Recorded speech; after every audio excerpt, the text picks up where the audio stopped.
कुछ लोगों की एक बात मुझे बहुत अजीब लगती है और मैंने बहुत बार ये कहते हुए लोगों को सुना है कि मैं तो हर चीज़ ओपन रखता हूँ, मैं तो हर चीज़ बता करके करता हूँ, भले वो गलत काम कर रहे हों, लेकिन उनका कहने का ये मतलब होता है कि मैं तो कुछ नहीं छुपाता या मैं तो कुछ नहीं छुपाती।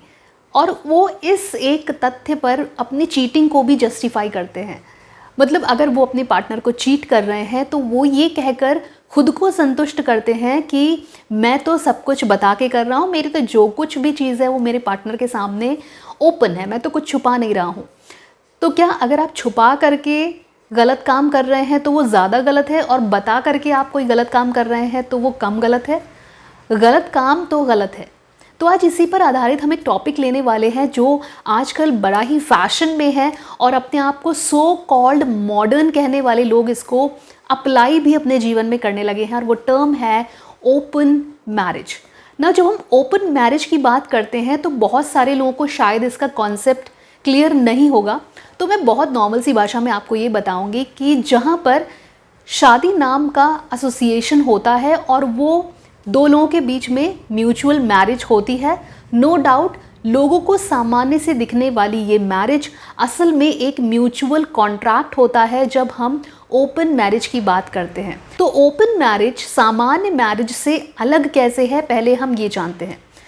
तो ओपन मैरिज इस तरीके की मैरिज होती है जहां पर एक पार्टनर दूसरे पार्टनर को पूरी आज़ादी देता है, और कह सकते हैं उनके बीच में एक म्यूचुअल कॉन्ट्रैक्ट होता है कि मेरी लाइफ में मैं कुछ भी कर सकता हूँ, मेरी लाइफ में मैं कुछ भी कर सकती हूँ और तुम भी कुछ भी कर सकते हो। मतलब यहाँ पर शादी केवल नाम की है, असल में वो दोनों अपनी इंडिपेंडेंट ज़िंदगी जी रहे हैं। ओपन मैरिज में पार्टनर्स एक दूसरे की जानकारी में होते हुए भी एक्स्ट्रा मैरिटल अफेयर करते हैं। पुरुष किसी भी महिला के साथ किसी भी हद तक का संपर्क बना सकता है और ये उसकी वाइफ को पता होता है इस तरीके की एसोसिएशन में। सेम वाइफ को भी इस तरह की आज़ादी मिली होती है, मतलब अगर वो चाहें तो वो किसी से भी संबंध बना सकती हैं और इसकी जानकारी उनके हस्बैंड को होती है। मतलब ये एक ऐसा एसोसिएशन है जहाँ पर आप कह सकते हैं कि अटैचमेंट नाम की चीज़ एग्जिस्ट नहीं करती। यहाँ पर फीलिंग्स नहीं है, बस एक कॉन्ट्रैक्चुअल बेसिस है जो म्यूचुअल किया गया है। शायद फैमिली के प्रेशर में या फिर फैमिली की खुशी के लिए इस तरीके की मैरिज की जाती है, बट यहाँ पर इमोशनल कनेक्ट दो इंडिविजुअल्स के बीच में नहीं होता है।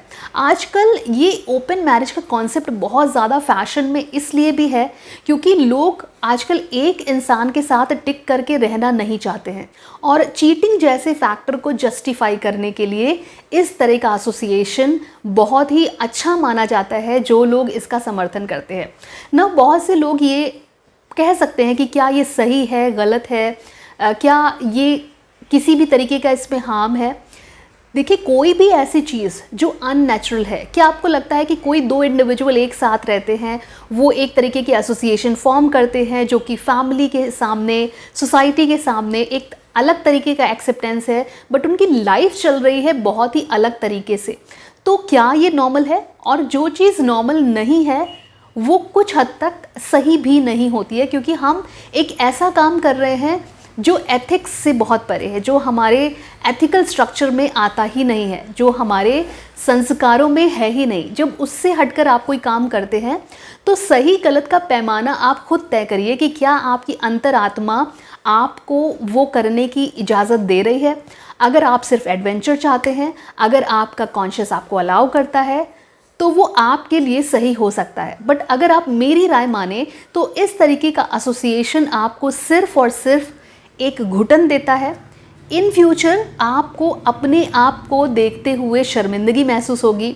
कभी भी इस तरीके का एसोसिएशन, जो लोग ये सोचते हैं कि हमें तो आज़ादी है, हम चीटिंग थोड़े ना कर रहे हैं, हमारा पार्टनर तो सब कुछ जानता है।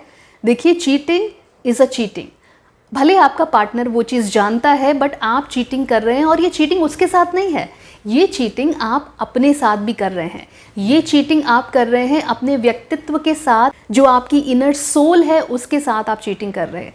तो हो सकता है कि अभी आपको ये लग रहा हो कि किसी के भी साथ मैं फिजिकल हो सकता हूँ, किसी भी हद तक मैं रिलेशन स्टैब्लिश कर सकता हूँ, मैं किसी के साथ भी जा सकता हूँ और कितने भी लोगों के साथ मैं रिलेशनशिप इस्टेब्लिश कर सकता हूँ, और ये एक वाव फीलिंग आपको अभी महसूस हो सकती है। ये आपके लिए एक एडवेंचर हो सकता है। बट इमेजिन करिए, हैं तो आप भी इंसान ही, भले आप एक ऐसा पाथ फॉलो कर रहे हैं जो नॉर्मल नहीं है।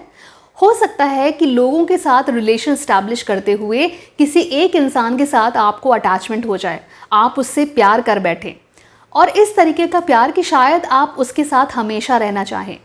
तो जब आप मल्टीपल लोगों के साथ इस तरीके का रिलेशन स्टैब्लिश कर चुके हैं, तो क्या उस एक शख्स को पाने की चाह जो आपके अंदर है, उसके साथ रहने की चाह है, क्या ये सही है उस इंसान के लिए? क्योंकि वो तो आप पर कभी भरोसा कर ही नहीं पाएगा, राइट?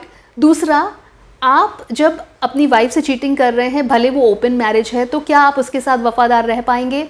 वो इंसान भी ये चीज़ सोच सकता है। तो एक तरीके से आपकी जो पर्सनैलिटी है, जो आपको लग रहा है कि आप सही कर रहे हैं, उस पर एक बहुत बड़ा क्वेश्चन मार्क यहाँ पर आता है।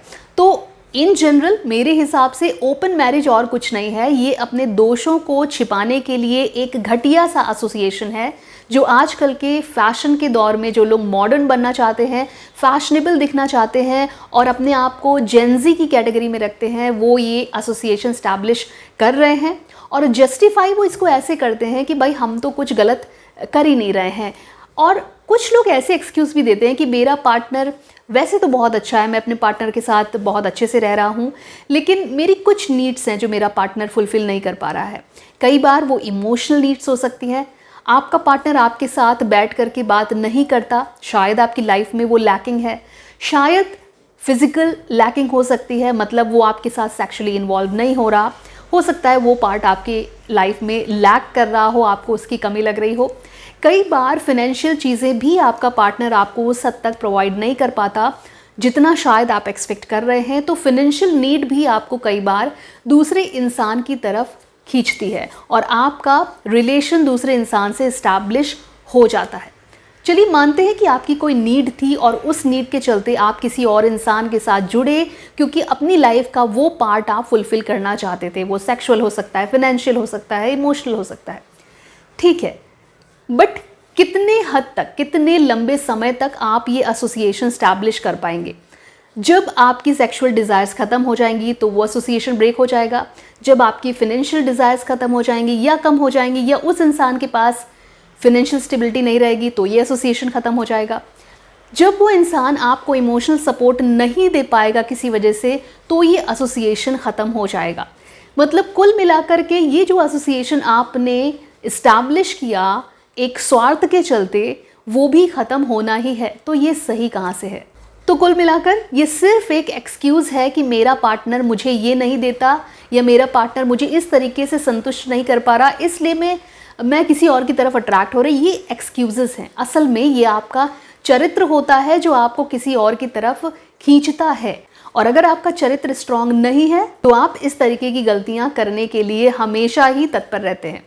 अब देखिए, किसी भी रिलेशन में आपको 100% कभी भी नहीं मिलेगा। हो सकता है कि आपका पार्टनर आपसे बहुत प्यार करता हो, बट आपको फाइनेंशियली वो सारी चीज़ें प्रोवाइड ना कर पाए जो आपने शायद कभी सपना देखा होगा, या आपने कुछ सोचा होगा शादी से पहले, या आपने कुछ तो अपने दिमाग में एक स्ट्रक्चर बना के रखा होगा। हो सकता है कि वो आपकी डिमांड्स या फिर विशेस फुलफिल ना हो सकता है कि आपके सेक्सुअल पार्ट पर आपका पार्टनर आपको वो फुलफिलमेंट ना दे पा रहा हो जो आप एक्सपेक्ट करते थे, या फिर इमोशनल ग्राउंड्स पर आपके हस्बैंड के पास या आपकी वाइफ के पास इतना टाइम नहीं है कि वो आपको इमोशनल सपोर्ट दे पाएँ। बट हर एक रिलेशन में कुछ ना कुछ कमी होती है, 100% आपको कहीं नहीं मिलेगा। और अगर आप 100% की चाहत में आप चाहें कि आप मल्टीपल लोगों को एक साथ मिला लेंगे, तो ये संभव नहीं है। इससे आपको सुकून कभी नहीं मिलने वाला। ऐसे रिलेशनशिप में सिर्फ उलझन होती है, सिर्फ परेशानी होती है, दिमाग 70 जगह बटा रहता है, दिमाग में स्टेबिलिटी नहीं होती है, और आफ्टर एन एज आप खुद को ही आईने में नहीं देख सकते, क्योंकि आपको खुद ही शर्म आएगी कि एक टाइम पीरियड पर मैंने जो कुछ भी किया, उस समय आपको इसका आंसर ज़रूर मिलेगा कि वो सही था या वो गलत था। क्योंकि उस समय जो आपको आंसर मिलेगा वो मिलेगा आपको आपकी अंतरात्मा से। आपकी सोल आपको बताएगी कि आपने जो किया वो सही था या गलत था। तो ओपन मैरिज के नाम पर जो लोग आजकल चीटिंग कर रहे हैं, जो ये कह के इस चीज़ को जस्टिफाई कर रहे हैं कि हम तो सब बता करके करते हैं, देखिए, भले आप बता करके कर रहे हैं, लेकिन कर आप चीटिंग ही रहे हैं। खेल आप दूसरे की भावनाओं से ही रहे हैं, तो प्लीज़ इसको जस्टिफाई मत करिए, क्योंकि जिस एडवेंचर के चलते आप ये सारी एक्टिविटीज़ कर रहे हैं, भविष्य में यही सारी चीज़ें आपके मन का सुकून आपसे छीनने वाली हैं।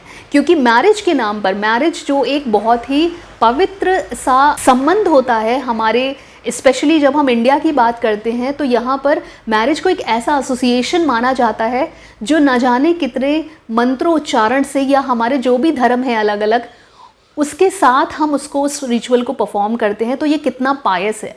उसके नाम पर अगर आप इस तरीके का धोखा, इस तरीके की गंदगी समाज में फैला रहे हैं और आप उसको जस्टिफाई कर रहे हैं, ये तो कहीं से भी सही नहीं है।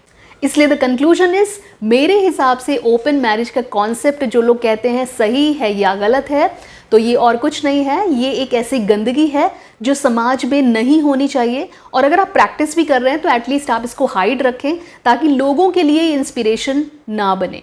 और अंत में मेरी तरफ से एक संदेश कि आपका पार्टनर जैसा भी है, भले वो आपको 100% अपनी तरफ से नहीं दे पा रहा है, उसी के साथ आपका जीवन अंत तक चलने वाला है। बीच में आया हुआ कोई भी पार्टिसिपेंट हटता चला जाएगा। इसलिए एटलीस्ट उस इंसान के साथ तो आप वफादार रहें जो आपका एक लंबी जर्नी तक आपका साथ देने वाला है। तो उम्मीद करते हैं ये वीडियो आपको अच्छा लगा होगा। अगर अच्छा लगा है तो वीडियो को लाइक करिए, चैनल को सब्सक्राइब करिए अगर आप नए हैं तो, और बेल आइकन को हिट करना ना भूलें, क्योंकि उस आइकन के थ्रू आपको नोटिफिकेशंस मिलते रहेंगे हमारे न्यू वीडियोज़ के।